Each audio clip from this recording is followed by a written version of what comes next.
La thèse que je vais essayer de vous présenter ce soir, c'est « Il faut quitter l'Europe pour pouvoir changer la nation », puisque c'est le cadre sur lequel nous avons un moyen d'action, alors qu'au niveau de l'Europe, nous n'avons aucune prise, aucun moyen de contrôle sur le cadre européen. Alors tout d'abord, un petit mot sur le contexte. Donc, on a parlé des élections européennes. Donc moi, je fais partie d'un collectif qui est le collectif des citoyens souverains, qui ne prend pas part aux élections européennes, et qui a une position qui est finalement assez proche de celle qui a été adoptée par l'Assemblée des Assemblées des Gilets jaunes à Saint-Nazaire, qui est de dire que finalement, les élections européennes n'ont pas l'impact et n'ont pas l'importance que l'on pense.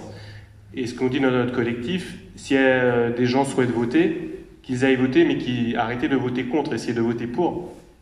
Arrêtons de voter pour faire barrage. Et c'était déjà ce qu'on disait la dernière fois en 2017.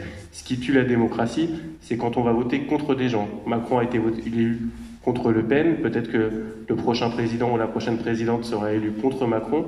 Et à un moment donné, si on est toujours dans le contre, mais qu'on n'est pas capable d'affirmer un projet positif, on va aller de catastrophe en catastrophe. Donc c'est ça qui est important, c'est de réussir à porter des projets, à proposer des projets, pour pouvoir ensuite choisir entre les différentes options.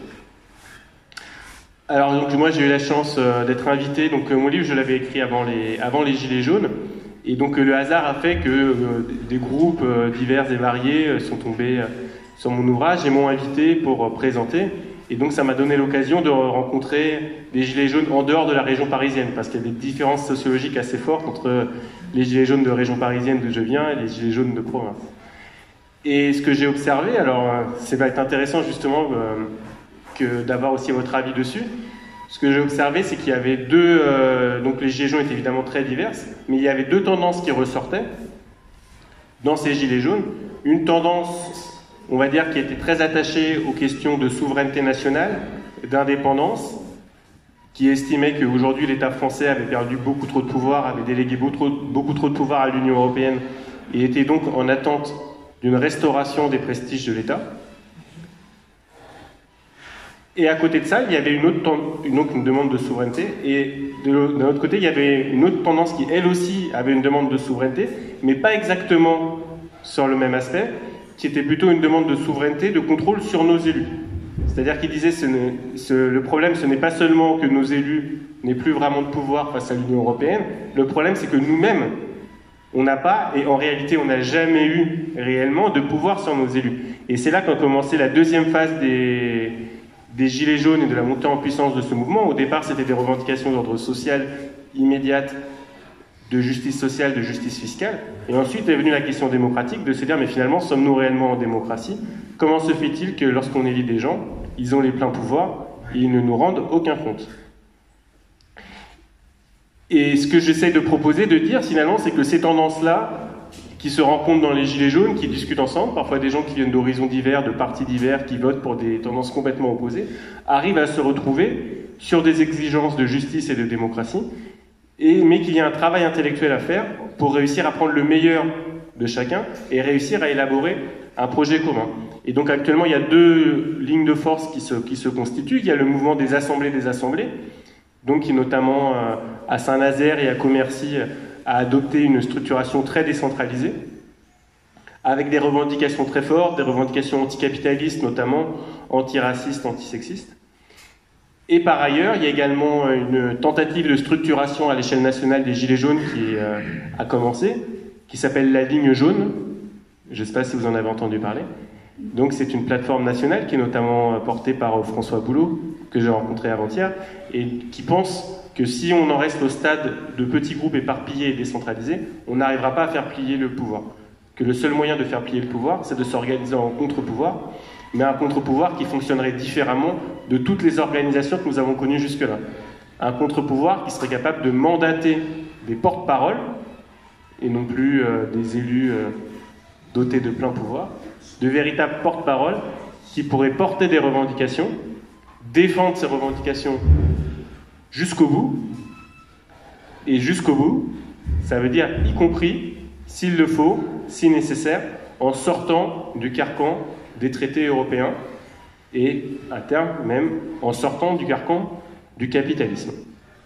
Sauf que pour pouvoir faire tout ça, il faut le préparer, il faut le penser, ça ne s'improvise pas, et donc c'est justement c'est justement ce travail que je vous propose, de commencer tous ensemble à réfléchir comment on peut sortir du carcan actuel. Donc la première partie de mon livre, Quittons l'Europe, donc l'idée vraiment c'est d'être très clair dès le départ, car le problème c'est que c'est toujours si on démarre avec un langage empoulé et si on commence à ne pas dire clairement ce qu'on veut, ça coupe court au débat finalement. Et donc l'idée c'est de permettre qu'il y ait des thèses affirmées pour pouvoir en discuter. Donc quand je dis quittons l'Europe, je ne dis pas seulement quittons l'Union européenne. Alors le problème évidemment numéro 1 aujourd'hui sont les traités européens et c'est la monnaie unique européenne, l'euro, mais je vais plus loin, puisque ce que je dis c'est que c'est le problème même, le problème fondamental de vouloir se forcer à faire une monnaie unique, des normes uniques, des lois uniques avec plusieurs peuples. Cela signifie que les peuples abdiquent leur souveraineté, puisque si un peuple tout seul veut mener sa propre politique, il ne peut pas. Il est soumis aux conditions des autres pays. Et l'exemple le plus frappant, dans le programme d'Emmanuel Macron, alors il y a plein d'exemples, il y a la Grèce notamment, mais là je vais prendre un exemple encore plus frappant, parce qu'à la limite on peut dire la Grèce, c'est loin, c'est un petit pays, on est la France. Et Emmanuel Macron, il a dans son programme, noir sur blanc, on va interdire le glyphosate. C'est minime, interdire le glyphosate. Il ne peut pas le faire. Ce glyphosate, en fait, on ne peut pas l'interdire dans un seul pays. Si on est dans un cadre de libre-échange et de libre circulation des marchandises, vous ne pouvez pas interdire le glyphosate en France parce que vous allez continuer à avoir du glyphosate venu des autres pays européens. Donc c'est un problème qui est encore plus profond que celui des seuls traités tels qu'ils sont dans leur forme actuelle. C'est vraiment le problème de dire nous sommes dépossédés de la possibilité même de mener notre propre politique. Et ça, évidemment, il est possible de faire des coopérations internationales sans abdiquer sa souveraineté, évidemment. Mais si on veut faire des vraies coopérations internationales, dans ce cas-là, pourquoi se limiter à l'échelle européenne? C'est ça le problème. Déjà, on ne sait pas quel pays est européen, lequel ne l'est pas. La Turquie est-elle européenne? La Russie est-elle européenne? Et il y a plein de pays qui ne sont pas européens, avec qui nous pouvons parfaitement nous allier. Donc il faut vraiment se poser la question, et ça c'est vraiment une question que j'aimerais peut-être qu'on creuse ensuite dans les questions, c'est qu'est-ce que cela signifie pour vous être européen? Qu'est-ce qu'on nous a mis dans la tête depuis des années pour que l'Europe soit un beau projet en soi, que même les personnes les plus critiques de l'Union européenne se sentent obligées de dire à chaque fois « mais je suis quand même européen, mais je me sens européen ». Qu'y a-t-il derrière cette impensée? Alors que tout simplement nous sommes du peuple de France, de ce peuple qui s'est soulevé pour les gilets jaunes. D'ailleurs, je précise que dans les gilets jaunes, les gens, quand ils vont dans la manifestation, on ne leur demande pas leur papier d'identité. On ne leur demande pas s'ils ont la nationalité française ou pas. Ils vivent ici, ils travaillent ici, ils luttent ici, ils font partie de ce peuple, ils font partie de cette population. Il se trouve qu'il y a des frontières qui font que l'Allemagne ne s'est pas soulevée, le peuple d'Allemagne ne s'est pas soulevé, le peuple d'Italie ne s'est pas soulevé. Il n'y a pas forcément à chercher derrière de raisons profondes. C'est comme ça, c'est l'échelle de notre communauté politique. Les communautés politiques, aujourd'hui, correspondent aux États-nations. Ce ne sera peut-être plus le cas demain, peut-être que les frontières changeront, mais aujourd'hui, c'est cette échelle-là. Et ce peuple qui s'est soulevé, tant qu'il devra se soumettre aux conditions des autres pays, tant qu'il dira je ne peux rien faire tant qu'il n'y a pas l'accord de tous les autres pays, il est impuissant. Nous sommes impuissants dans ce contexte. Et c'est en cela qu'on dit que l'Union européenne est une nouvelle prison des peuples. Une prison des peuples avec une complicité des oligarchies nationales. C'est-à-dire que Emmanuel Macron n'est pas forcé par l'Union européenne d'appliquer des politiques libérales.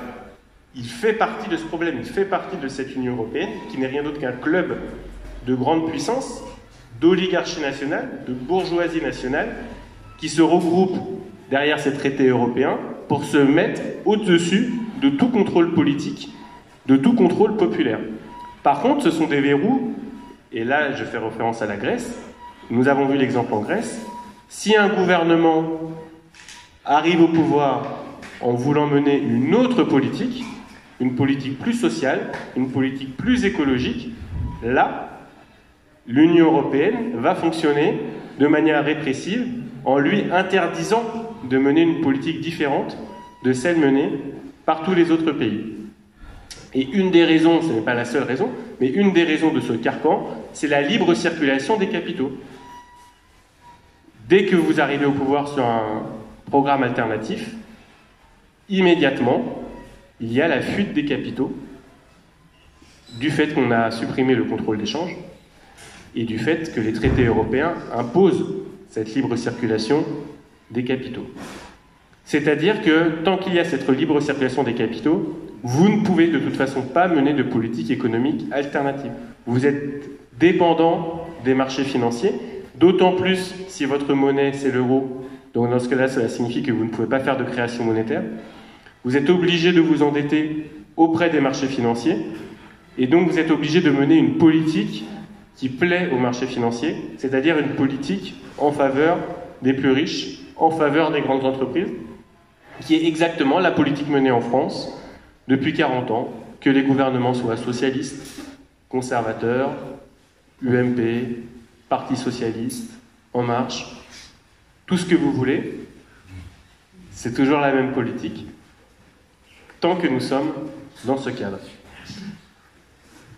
À partir du moment où nous sommes dans un projet fédéral, nous ne sommes plus maîtres de nos décisions.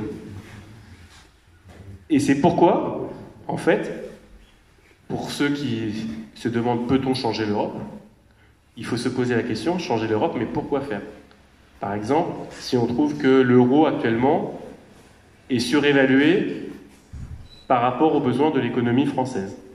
C'était le cas pendant des années, c'est moins le cas aujourd'hui, mais en tout cas, l'euro est toujours surévalué par rapport aux besoins de l'économie grecque, ou par rapport aux besoins de l'économie portugaise. Mais en revanche, l'euro actuellement, il est sous-évalué par rapport à l'économie allemande. Alors on pourrait modifier son taux éventuellement, supposons qu'on arrive à changer ça. Le problème, c'est que même si on arrive à changer l'Europe dans un sens qui serait plus favorable à nos intérêts, il y aura toujours des pays qui seront lésés. On ne peut pas trouver des taux uniques, des normes uniques pour autant de pays. Et donc ça veut dire que c'est la loi du plus fort qui l'emporte, et il y a toujours des perdants.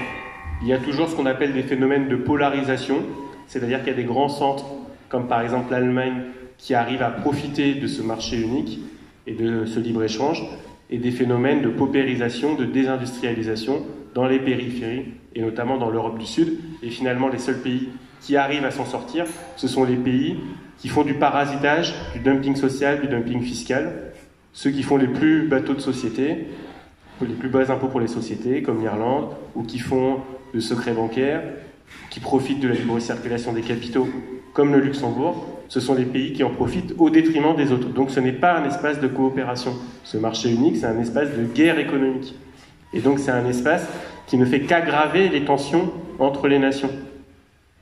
Qui ne fait pas la paix, mais au contraire, qui prépare la guerre de demain. Donc l'idée de changer l'Union européenne, ce n'est pas un bon objectif en soi. Ce qu'il faut, c'est avoir des peuples souverains qui ensuite coopèrent, décident entre eux, qu'ils soient européens ou non européens. Alors ensuite, il y a une autre question parfois qui est soulevée, c'est celle de ce qu'on appelle la désobéissance. Donc c'est l'idée de rester dans le cadre de l'Union européenne, de se dire c'est quand même difficile d'en sortir, on voit le Brexit. Est-ce qu'on ne pourrait pas rester sans appliquer les règles? Et un exemple qui est souvent donné, c'est qu'il existe plusieurs pays européens qui n'appliquent pas forcément tous les traités à la lettre de l'Union européenne. Alors cette voie-là, elle est problématique, alors pour une autre raison. Tout d'abord, ce qu'il faut savoir, c'est que les États membres qui ne respectent pas les règles de l'Union européenne, vous remarquerez que c'est souvent lié aux questions de droits de l'homme. Par exemple, dans les pays de l'Est, la Pologne ou la Hongrie, là on voit qu'on peut faire des entorses dans l'Union européenne à toutes ces questions démocratiques. En revanche, tout ce qui est économique, tout ce qui touche aux intérêts des capitalistes, des marchés financiers, là l'Union européenne est scrupuleuse et pointilleuse. Et par exemple, sous François Hollande, il y avait eu une modeste taxe de 1% sur les filiales d'entreprises françaises dans l'Union européenne. Et bien cette modeste taxe a été retoquée par la Cour de justice de l'Union européenne, qui a dit non, vous ne pouvez pas faire ça. C'est contraire aux traités européens qui garantissent le moins-disant social, le moins-disant fiscal, la libre concurrence. Et là, dès qu'on touche aux intérêts des puissants, dès qu'on touche aux intérêts des lobbies, là, les traités européens sont utilisés comme ce carcan qui va empêcher toute politique économique alternative. Et du coup, la désobéissance ne pourra pas fonctionner. La désobéissance, à quoi ça aboutira? Supposons qu'on ait un gouvernement élu sur des promesses simples de hausse du SMIC, de sauvetage des services publics, de renationalisation des services publics, puisque vous avez vu qu'on va encore privatiser les aéroports. Alors, il va d'ailleurs y avoir une campagne pour essayer référendaire pour essayer d'empêcher ça. Mais vous savez que le référendum n'est pas obligatoire. Même si nous arrivons à récolter les 4,7 millions de signatures, et je pense qu'on les aura, et on aura même plus. Mais malgré tout, il n'y a pas d'obligation légale pour Emmanuel Macron de convoquer ce référendum. Il ne s'agit que d'une consultation. Et il n'y a pas que les aéroports, ça fait 30 ans qu'on a tout privatisé. On a privatisé la SNCF, ouvert à la concurrence, on a privatisé les télécoms, on a privatisé de plus en plus de services publics, et vous avez remarqué la dégradation continue, perpétuelle de ces services publics. Et cela en application de directives de l'Union européenne. Et ça veut dire que si on veut faire marche arrière, on va se retrouver confronté à l'Union européenne et on va se retrouver confronté au marché financier. Et là, je vous invite à lire un article du Monde diplomatique qui est sorti en octobre dernier, qui explorait justement ce scénario. Que se passe-t-il si un gouvernement arrive au pouvoir dans une perspective de faire passer l'intérêt général avant l'intérêt des marchés financiers? La conclusion, elle est nette, elle est sans bavure. Vous êtes obligé de rétablir le contrôle des capitaux, vous êtes obligé de sortir du marché unique, vous êtes obligé de sortir de l'Union européenne, vous êtes obligé de revenir à une monnaie nationale, puisque ce n'est pas possible d'avoir sa monnaie gérée par une banque centrale européenne qui n'a rien à voir avec votre mandat populaire. Et ça, il faut l'assumer. Et ce n'est pas aussi terrible qu'on le croit, en fait. C'est simplement revenir à des situations que nous connaissons. Il existe des plans, il existe des travaux d'économistes, il existe même des travaux qui ont été réalisés à la Banque de France pour savoir comment faire pour revenir à une monnaie nationale. C'est parfaitement possible. Il existe ce qu'on appelle les travaux sur le circuit du trésor, c'est-à-dire comment faire pour que la France puisse s'autofinancer, pour ne pas avoir à emprunter auprès des marchés financiers, pour que la dette publique française soit payée par les banques, par les grandes entreprises, par les contribuables les plus fortunés. Ça existe dans d'autres pays, ça existe au Japon. Au Japon, vous avez une dette de 250% du PIB, du produit intérieur brut. Et il n'y a aucun problème. Il n'y a aucun problème parce que le Japon ne se finance pas auprès des marchés financiers. Il s'autofinance. Et ça, on le faisait avant en France. On le faisait dans les années 60, 70. Puis on a arrêté de le faire. Et aujourd'hui, on s'interdit de le faire. Mais on peut revenir en arrière. Ce sont des choix politiques. Ce sont toujours des choix politiques à faire. Et ils ne sont durs que lorsqu'on ne les a pas préparés. Mais il y a eu des travaux dessus. Il y a eu des préparations. Et c'est possible de le faire. Une fois qu'on est sorti, eh ben on coopère avec les autres pays, quels qu'ils soient, européens ou non européens, dans l'idée d'une juste coopération et dans une idée de relocalisation de l'économie. On n'a pas forcément besoin d'importer des marchandises de l'autre bout de la planète.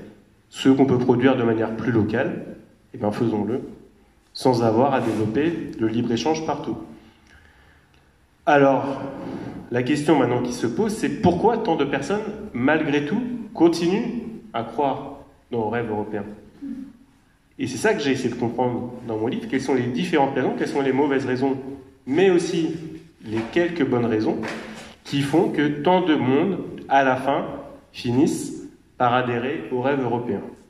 Alors, il y a 3 grandes lignes directrices, et vous allez voir, ça correspond à des classes sociales, c'est pas un gros mot, ou ça correspond à des courants politiques, ça correspond à des lignes de force, et finalement, à des intérêts et des décisions assez logiques et qui peuvent s'expliquer de manière sociologique. Tout d'abord, il y a des gens qui profitent matériellement de l'euro, qui sont en capacité de faire des voyages dans les autres pays européens, qui ont une assurance vie avec des fonds en euros, 20-25% de la population, qui a intérêt à garder le système actuel, pour qui la sortie de l'euro signifierait une baisse de leurs revenus d'épargne. Et bien, 20-25%, ça correspond à cet étiage qu'a Emmanuel Macron. Emmanuel Macron qui se présente comme le candidat de l'Europe, comme le candidat qui réconcilie la bourgeoisie autour de l'idée européenne et autour de la sauvegarde et du sauvetage des intérêts économiques et matériels des populations les plus fortunées en France. Pas seulement les 1%, mais un peu plus, les 20%, les 25%. Donc ce sont des gens qui profitent matériellement de l'Europe telle qu'elle est actuellement. Ça, c'est une première composante. Et on a l'impression que ce sont la seule composante européiste, alors qu'en réalité, il en existe d'autres. Ça, c'est un phénomène qui commence à être perçu depuis quelques temps, mais qui a des racines plus profondes. Pendant longtemps, on nous disait, les anti-européens, c'est l'extrême droite. Ce sont les identitaires. Aujourd'hui, c'est totalement faux. Vous regardez le programme du Rassemblement national, c'est l'autre Europe. C'est l'Europe de Salvini, en Italie. C'est l'Europe d'Orban, en Hongrie. C'est l'Europe de l'extrême droite, de cette extrême droite, qui dans toute l'Europe est en train de prendre le pouvoir sur cette nouvelle idée.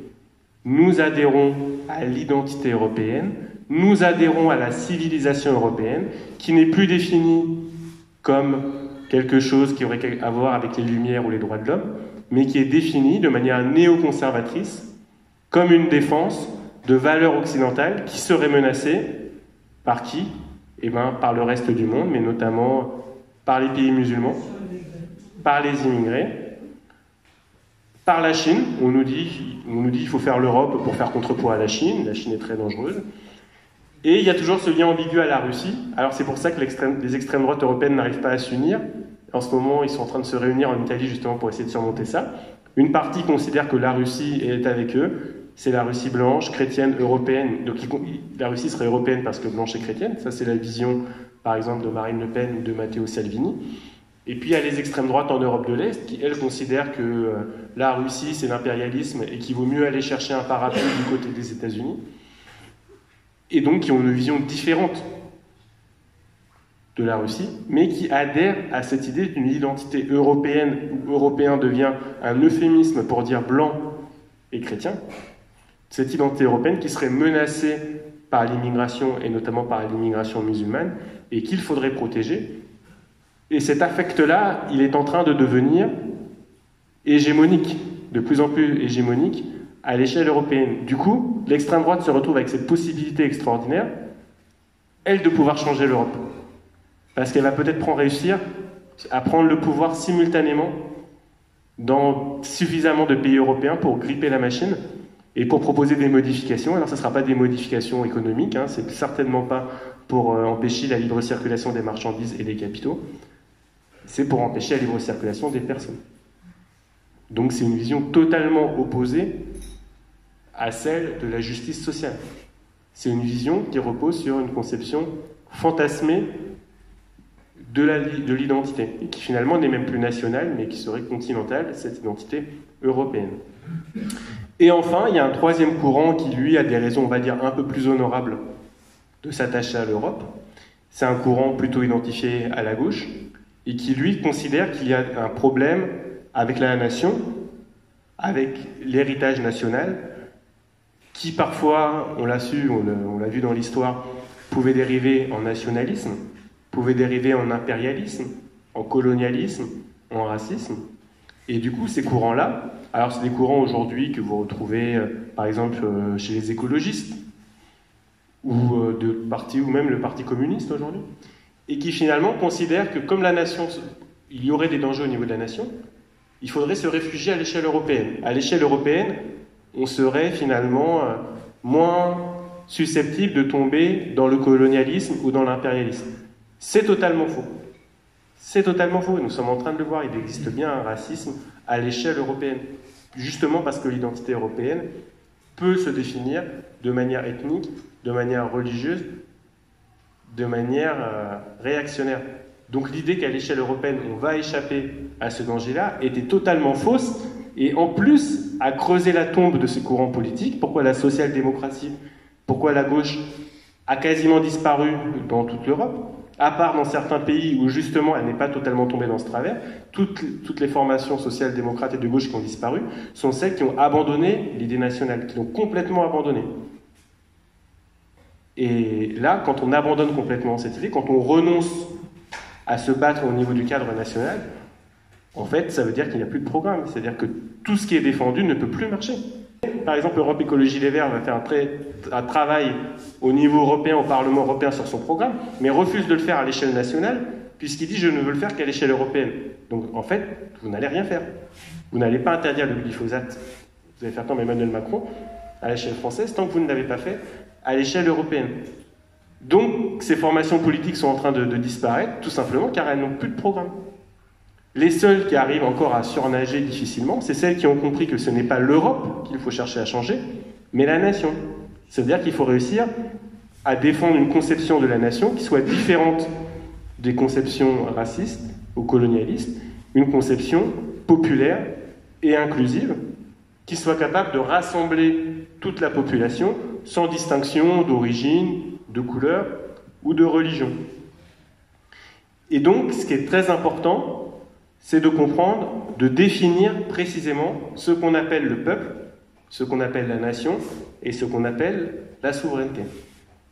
Tout d'abord, le peuple, il y a des conceptions identitaires, où le peuple se définirait par une culture particulière, par une religion particulière, par une origine particulière, et il y a des conceptions qu'on retrouve notamment dans la Révolution française, dès 1789, et approfondie en 1793, qui consiste à dire que c'est le droit du sol, et que tout résident qui se reconnaît français, qui souhaite participer à cette révolution française, il est français.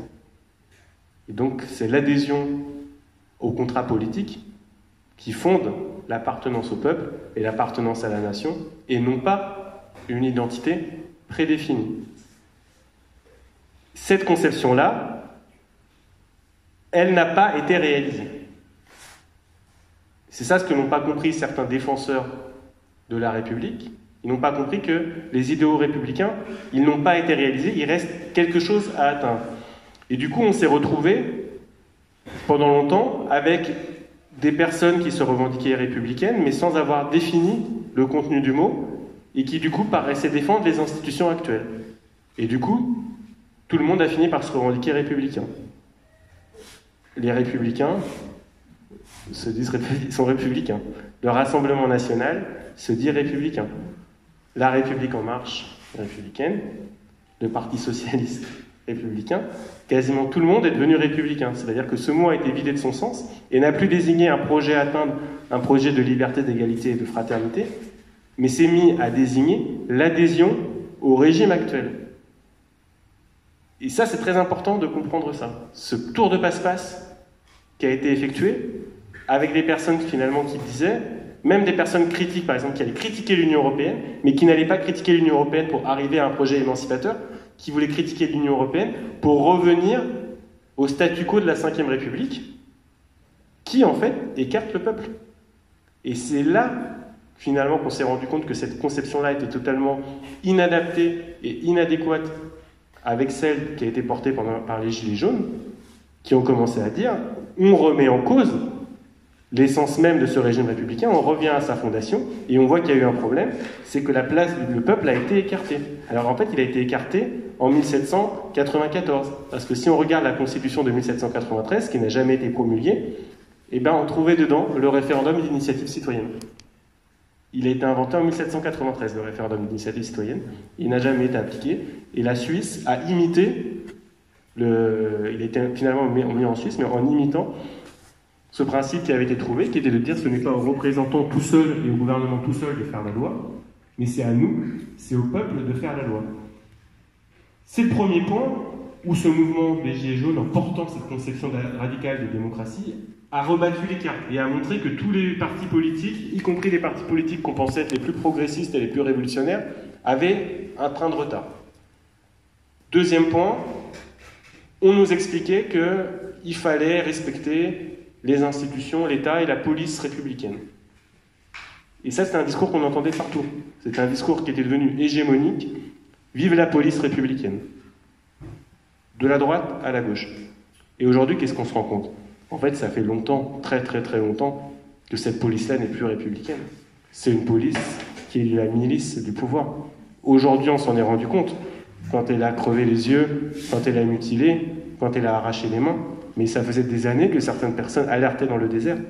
Ça faisait des années que dans les quartiers populaires, des jeunes disaient « Mais attendez, on est contrôlé toute la journée, on est victime de violences policières. » Et les responsables politiques et les médias leur disaient « Mais non, non, vous exagérez, vous vous trompez. » Et puis après, il y a eu l'interdiction des manifestations pour Gaza en 2014. Mais on nous a dit « Non, c'est parce que vous avez fait des débordements. » Après, il y a eu l'interdiction de la COP 21. Des manifestations contre la COP 21. On leur a dit non, mais c'est parce que c'est pas le moment, il y a l'état d'urgence. Après, il y a eu la loi travail. Vous vous rappelez de la répression terrible au moment de la loi travail? Et que disaient les grands médias? Ils disaient, mais c'est parce qu'il y avait des casseurs. C'est parce qu'il y avait des tags sur les hôpitaux, c'est pour ça qu'il y a eu la répression. Et on trouvait encore, il y a encore un an, des gens qui étaient là à nous défendre cette police. Et aujourd'hui, on se rend compte qu'il y avait un problème qui gangrenait le pays. Et je répète, la solution de ce problème, en fait, n'était pas si mystérieuse que ça. C'est simplement qu'on avait délégué nos pouvoirs. On avait trop fait confiance à l'échelon supérieur. Et en fait, un État qui fonctionne bien, un État souverain, c'est un État dans lequel le peuple est souverain. C'est pas l'État qui est souverain face à son peuple, c'est le contraire. C'est le peuple qui est souverain face à son État, c'est-à-dire qu'à tout moment peut lui demander des comptes. À tout moment peut révoquer les élus. À tout moment peut regarder comment ça fonctionne dans la justice, dans la police, peut contrôler les actions. Et c'est cet esprit critique qui est indispensable, qui est une condition nécessaire pour arriver enfin un jour à une démocratie. Actuellement, nous ne sommes pas en démocratie. Nous ne sommes pas non plus dans les modèles dictatoriaux qu'on peut trouver dans d'autres pays, mais nous ne sommes pas dans la démocratie minimale qui consisterait à dire que le peuple a son mot à dire sur ses représentants. Ces conditions-là ne sont pas encore respectées.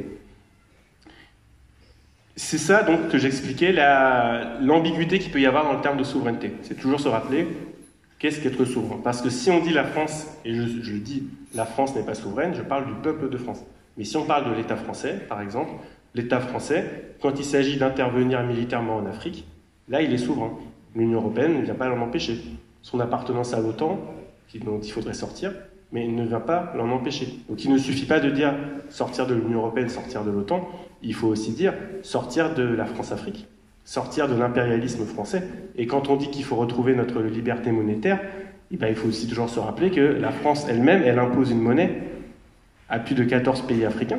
Elle leur impose le franc CFA, qui est géré depuis Paris, qui est arrimé à l'euro. Et donc si nous réclamons notre indépendance, c'est aussi pour la donner aux pays qui sont dominés par l'État français, par la bourgeoisie française. Pas par nous, le peuple, par la bourgeoisie. Mais si nous voulons être crédibles dans notre lutte, il faut que nous nous distinguions radicalement, que nous nous dissocions des personnes qui nous gouvernent. Qu'on comprenne qu'il s'agit de deux classes totalement hermétiques et qu'on ne peut pas se solidariser. On ne peut pas dire c'est nous qui serions en guerre en Afrique. C'est pas nous qui gérons la monnaie africaine. Et quand il y a des ventes d'armes, quand des armes françaises sont utilisées pour massacrer des Yéménites, il faut le dénoncer avec toute la force possible et il ne faut pas se dire « Ah, c'est une bonne chose parce que ça donne du travail en France ». Non, si on commence à se dire ça, en fait, ça veut dire qu'on consent à notre propre domination. Ça veut dire qu'on se solidarise avec nos maîtres et ça veut dire qu'à la fin, on finit toujours par se faire piéger parce que c'est toujours comme ça que les bourgeoisies arrivent à acheter le consentement des peuples, c'est en leur faisant croire qu'ils appartiendraient à un peuple supérieur, à une civilisation supérieure, et que du coup, ils auraient tout intérêt à se tenir à carreau et à profiter de l'impérialisme, du colonialisme et du pillage des pays étrangers. Et c'est pourquoi se battre pour la souveraineté, et je vais conclure sur ce point, ça doit forcément être une souveraineté populaire, donc qui repose sur la population, et inclusive, c'est-à-dire qu'elle n'est pas non plus le droit de la majorité absolue sur les minorités, mais elle est aussi le respect des minorités, elle est aussi le refus de toute discrimination raciste ou sexiste, qui en fait ne conduisent qu'à diviser le peuple, et qui conduisent à ce qu'à la fin, les gens se font la guerre entre eux, et ne comprennent pas que l'ennemi commun, celui qui est au-dessus, se réjouit de cette division au sein de la population. Et donc ce ne sont pas des questions qu'on doit mettre sous le tapis, ce sont au contraire des questions qu'il faut aborder sereinement. Et il faut dire, bah oui, ce qui a aussi fait la force des Gilets jaunes, c'est quand il y a eu par exemple les féministes Gilets jaunes qui se sont mises dans le combat, avec leurs propres revendications, qui n'étaient pas seulement la question sociale, mais qui étaient aussi la question de salaires féminins qui sont inférieurs aux salaires des hommes, de la culture du viol, de toute l'oppression qu'il y a contre les femmes, de MeToo. Et ça, c'est pas une division d'apporter ça, c'est une richesse supplémentaire au mouvement, si on arrive à comprendre que nous ne devons pas reproduire en notre sein des dominations comme celles que nous subissons de nos dirigeants. Et un autre point important, c'est l'arrivée dans les Gilets jaunes, un moment important, c'est l'arrivée dans les Gilets jaunes du comité Adama. Donc le comité Vérité et Justice pour Adama Traoré, qui avait été assassiné par la police il y a quelques années, au début dans l'indifférence générale, avec des médias qui disaient que peut-être que finalement, il l'aurait bien cherché. Et aujourd'hui, on a enfin compris qu'il ne l'avait pas cherché, qu'on avait laissé se développer une toute-puissance d'État et un racisme qui permettait ce climat de meurtre. Et là, la force, à un moment donné, du comité Adama, c'est de dire nous rejoignons ce mouvement populaire. Nous avons un même ennemi, un même combat contre Emmanuel Macron, et nous arrivons avec nos revendications, qui est l'égalité totale. Donc ça, c'est des combats portés depuis les années 80, du début des années 80, la marche pour l'égalité, qui avait été totalement détournée, récupérée par le Parti socialiste. Donc c'est retour aux sources, c'est retour au début des années 80. Et c'est l'égalité des droits, c'est-à-dire finalement, simplement la réalisation des promesses de liberté, d'égalité et de fraternité qui fondent la nation comme contrat politique et civique. Voilà, je vous remercie et j'attends vos questions sur les points que vous souhaiteriez développer et préciser. Merci.